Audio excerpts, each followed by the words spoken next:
Happy Tuesday morning to you all. It's Tuesday, August 24th. I'm headed out on the Rebel for a work commute this morning, and I have the new Coffman's Thunder exhaust on here. I did the install on that yesterday, recorded video, sound comparisons, just like I did with the previous one. I haven't compiled and put that together yet, but it'll be out shortly. So the Thunder is longer, obviously. It attaches up here to the exhaust hanger bracket with the OEM exhaust connected as well. So you don't need a rivet down here in the bottom at the muffler. And they've also included a black ceramic coated stainless steel clamp now. So I kind of rolled that clamp inward to where the bolt is a little less visible because that's still, silver. But as I showed in my video yesterday that I'll be posting soon, it does kind of interfere with the bag if you're using the large bag. I have the 14 liter, which is the left side bag for both left and right on my bike because I deleted the factory exhaust so I can have a symmetric bag arrangement back here. But it's a little close to the outlet on this exhaust, so I think if you had the shorter 10 liter bag on the right side, you wouldn't have a problem at all. But with the 14 liter bag, it's pretty close. And I think the bottom of it's going to get scorched or melted. So I'm not going to ride with the right side bag on there right now. I'm just going to roll around with this exhaust for a couple of days and see how the noise level is comparatively. They sound the same. They've got the same timbre to them. And just from what I could tell doing the measurements yesterday, they have about the same dB reading as well. The longer one is not quieter. It's about the same volume levels. So the only thing that I think might be different is because the exit of the exhaust isn't right here, right in line with where the rider's head is going to be. It's a little further back. It might have a little lower perceived volume, but I don't know. I'll see what it is subjectively as I ride. Anyway, let's get the show on the road. Okay then, off we go.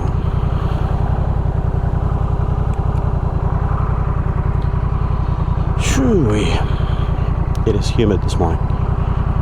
Temperature's not bad. It's like right at 80, I think. This says 83, but it's probably a couple degrees high. It's about 80, but the humidity is probably 85, 90% right now. It's steamy.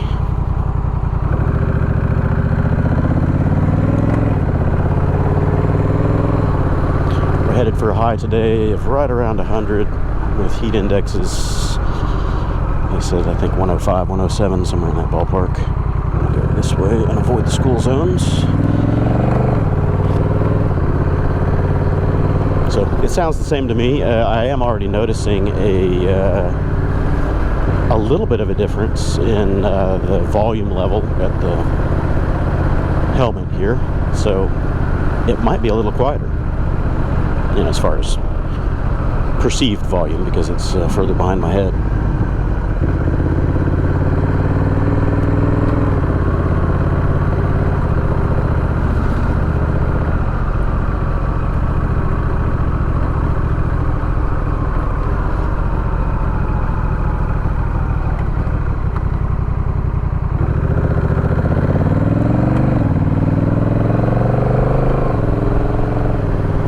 And I had my cruise control glitch again twice since my last update on that. So it's happened to me a total of 5 times now. And I wasn't able to get the cruise turned on. So, obviously turning off the bike and turning it back on, then this starts to work again. So there's some kind of a software glitch that's not allowing it to enable on startup, because it should remember its last setting. Here's off, there's on, off, on. So what I've noticed is when it decides to not work, the light is off when you start the bike, and it will not turn on no matter how many times you mash it. But if you reset the ignition, restart the computer, it starts working again. So it has to be a firmware bug of some kind. I don't believe it's a switch issue, because the switch just works, unless there's some kind of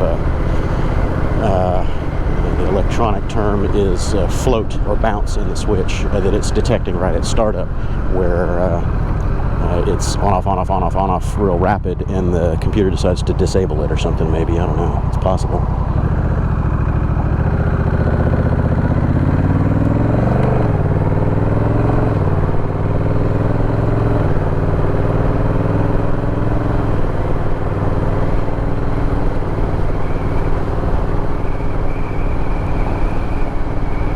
I'll probably open a warranty case on that with Honda.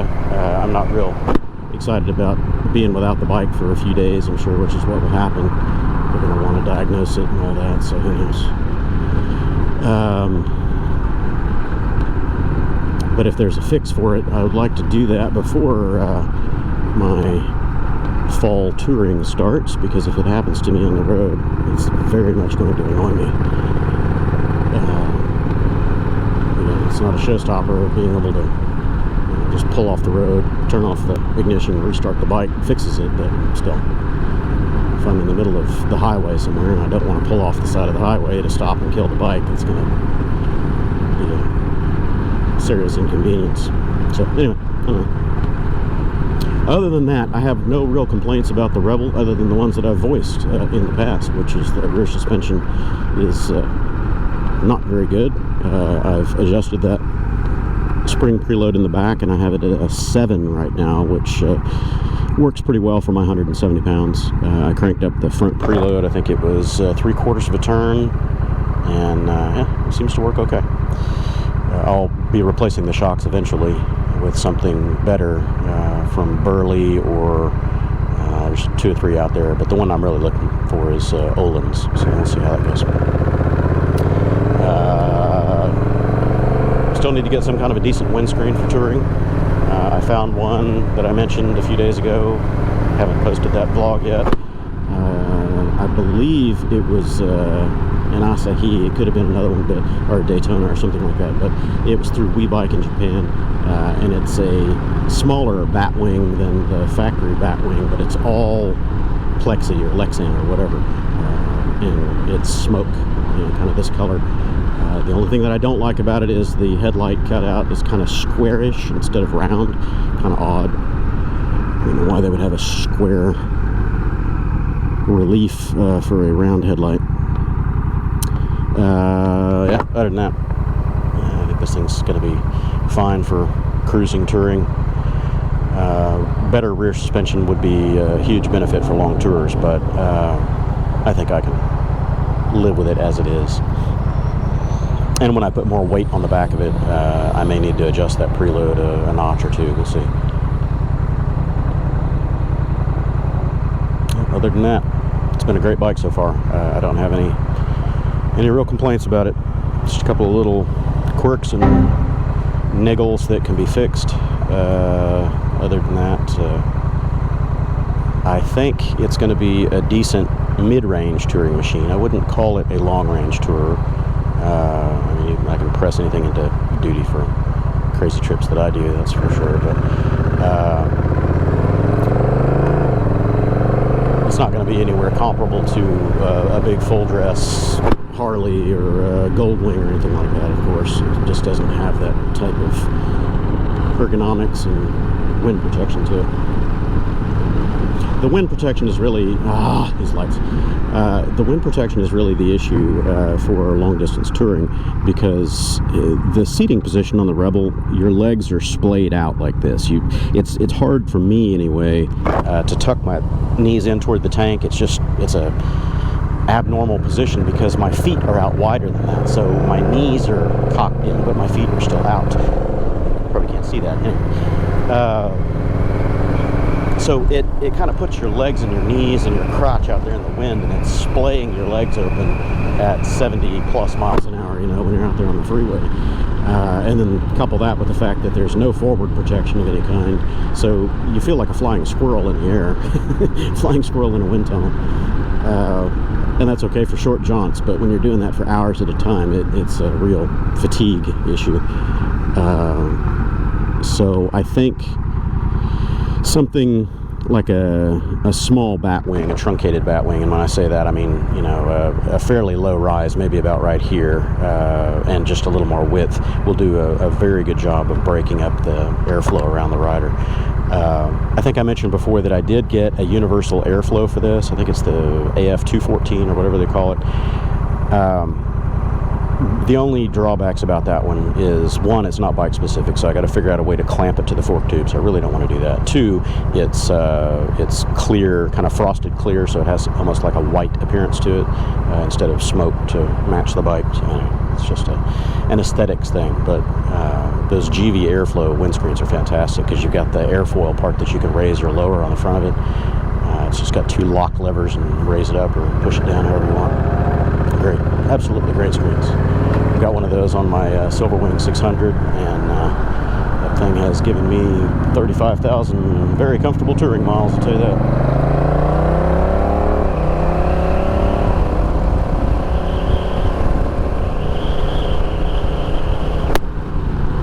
Ooh, that sun is bright.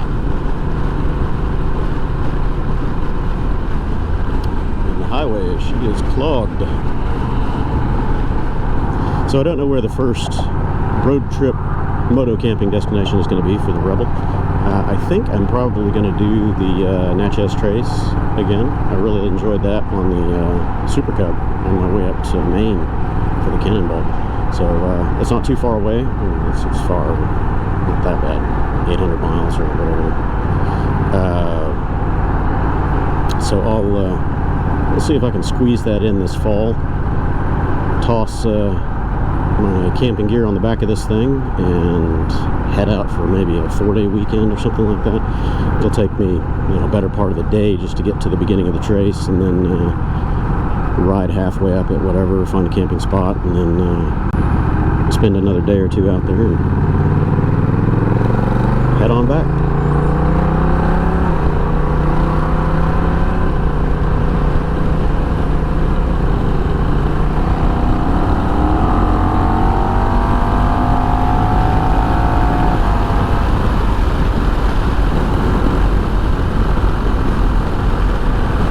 Yeah, I'd say the exhaust sounds identical. The Thunder to the Shorty, same thing. The only... Oh, see, look, cruise control is off again. It turned itself off. Why did it turn itself off? What the hell? It was on. You all saw it on. I didn't hit that button again. It turned itself off. What the... Is it a speed issue? Because I got up to like 85 or something right there, and now it's turned itself off, and I cannot turn it on. So yeah, there's definitely a bug. There's a sensor somewhere that's going crazy on the Rebel. It's not allowing the cruise control to work consistently. So for road trips, that's going to be a pain in the ass. I got to open a ticket on that, figure that out. Anyway, I was talking about the Thunder versus the Shorty. They sound identical. I do think that the sharpness of the exhaust when you're really up on the throttle is reduced a bit because the exit is further behind my head. So that's one definite difference. Other than that, the timbre of the exhaust, the sound is identical. And that sucks. I wanted to use my cruise.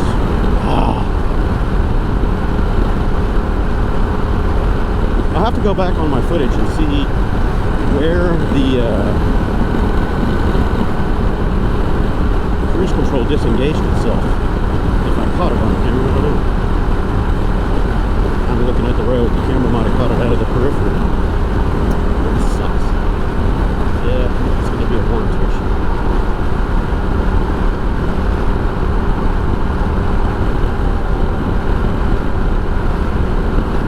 Several people have mentioned that it might be the brake. If you're riding the rear brake, I thought about that, but I'm not. I don't ride with my toe sitting here on it. I always put the ball of my foot right on the peg. Now later, I do plan on putting the T-Rex foot peg extenders on here, and possibly the floorboards that they offer. And the foot peg extension comes with a adjustable brake lever pivot, so I think it's just different notches that you can screw the extension into, but at any rate it's adjustable, so that'll help get it a little further down. I know that some people have mentioned that their foot kind of rides on it. Mine does too, a little bit, but not too much.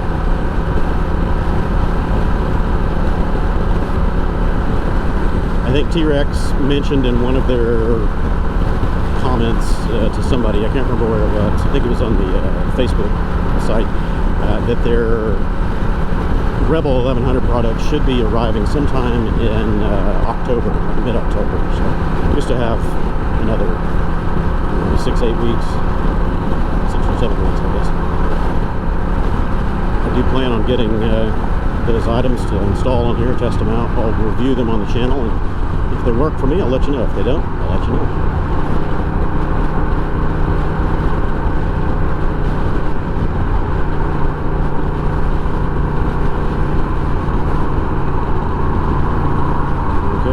Fast lane, we're always slowing down. Come on, people.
Okay, well, I've arrived. I'm going to go eat a little bit of breakfast. Not eating much these days. I'm eating one meal a day, usually. Kind of doing an intermittent fasting thing, but it's not real hard and fast. I'm just, I've always done about a 14 to 16 hour fast anyway. It's kind of my normal routine. Just trying to reset my system, lose a little bit of weight, but I'm not that heavy.